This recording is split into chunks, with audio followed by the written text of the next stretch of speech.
So a common element in games is to have objects interact with each other. So for example, a player interacts with a power-up, for example.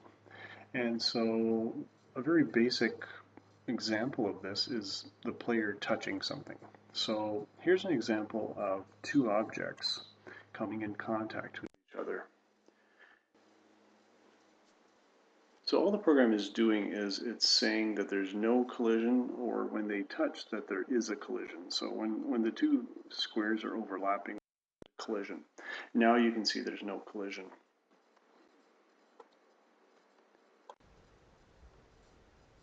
So this program is very similar to the ones previous, except for one added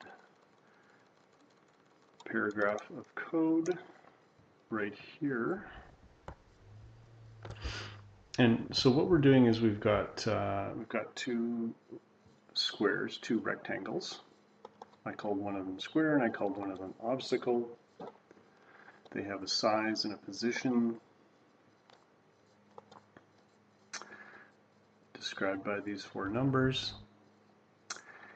And if we want to check to see if they are overlapping each other, we simply do square dot collide rect and then the other object.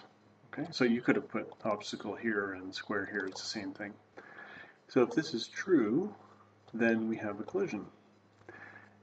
If it's false, there's no collision. So you could imagine in your game, if Super Mario touches the coin, then his coin count goes up by 1.